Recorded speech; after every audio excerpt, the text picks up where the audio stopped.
While doing this, the basic challenges are that it is still masked with, the opportunity lost due to the hierarchies and the silos of the organization, and the focus is largely on who is assessing, where is the assessment carried out, rather than, and report is to whom, rather than what is being done. Therefore, perhaps a principle-based approach could help in establishing some universal baseline. First, the sample principles are put in place. There is nothing sacrosanct about it. You have to develop your own principles. Sample principles that are put in place over here, perhaps you may have to have a universal objective setting, a universal approach towards risk appetite and tolerance, which should not differ from a framework to framework or within an organization. It should be uniform. Roles and responsibilities, policies and standards, risk and control assessment. Prior to the issue management and remediation itself, which should be standardized and uniformly carried out in the organization. The actual monitoring, the testing, reporting, and communication and training. Now, this is just a sample principle. You may have to have. You may add to this. One may come with a different set of principles. Essentially, what happens is those principles act through certain levers, as we all know, the PPT levers, the people, process, technology, and the information. These are methods used to execute the principles, and the logical integration points within these need to be identified between the people, process, technology, and information. Just a sample, components of the IGRC methodology that we call over here. Depending on what we choose as your principles, you would need to have certain activities within those principles. For instance, in an objective setting, I have put in place 3 activities. Define the business objectives, define strategic plan, align risk governance to objectives. This may change depending on what your organization needs are. A unique thing about the principles is that you have to retain where there are variations.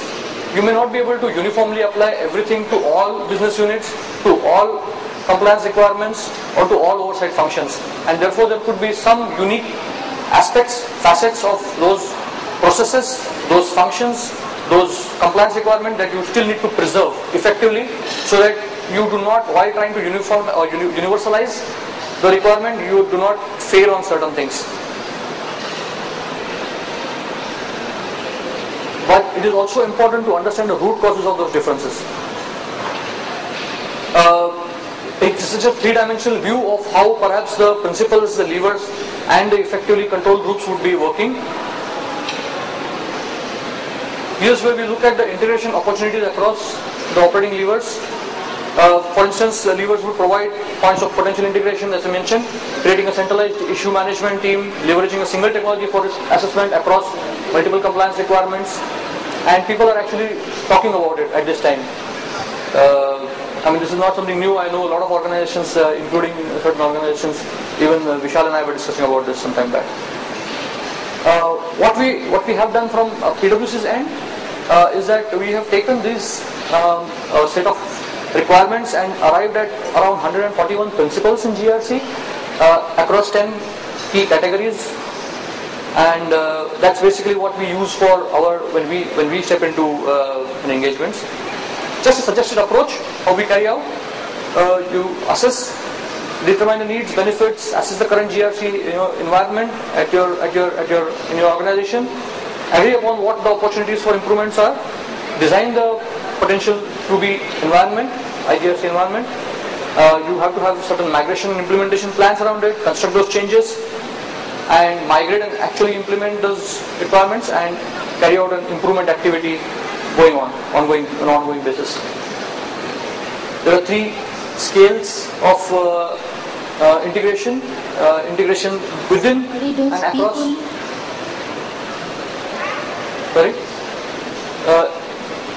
Integration within and across the business unit that could provide certain ROI for you. The ROI increases as you integrate beyond it, and you cover the entire oversight function. So you carry out a complete integration of requirements within the oversight function, and you could also extend it to go beyond a single oversight function and do it for the entire organization across different oversight functions. which means the first slide which we showed about the risk management and internal audit and all the other oversight functions which would be integrated. Just a maturity model on how you could arrive at certain, like a COVID-based model for sample principle of risk and control assessment. There are certain tools which could help you in doing this. Standardization of document request, standardization of meeting and discussion guides, have a standardized maturity model, have a standardized business case template. Technology plays a role as well in this, so that you have various components. You may choose to do a non-technology based integration, or you may choose to deploy a tool for this. Certain benefits you would have to have. You would get significant optimization in the controls. You would have an opportunity to make it scalable, so that it is always it can always incorporate additional requirements, compliance requirements which would come in, as well as new or change and modifications to the existing compliance requirement as well. Even at times when certain compliance requirements are relaxed, basically. For instance, SOX, you would be able to scale down and reduce the cost of compliance around those. Just 3 examples which I have put in place for integration touch points across business function, wherein there was an international company.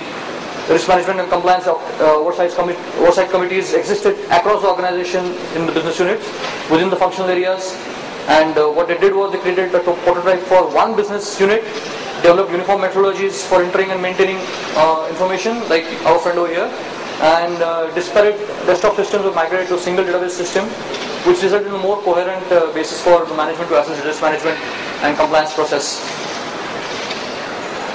Similar examples for within oversight functions, and an example for across oversight functions which I have put in place.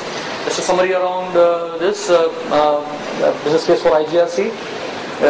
Since you have to deal with multiple compliance requirements, there is an opportunity for integration, and potentially there could be an approach that I have suggested could be useful for you.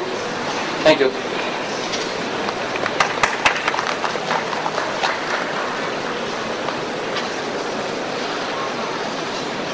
Thank you very much, Nikhil. Just wanted to give you a quick perspective on what an example of how we have deployed it within HDFC Bank, and this philosophy of looking at different regulations and then trying to create a policy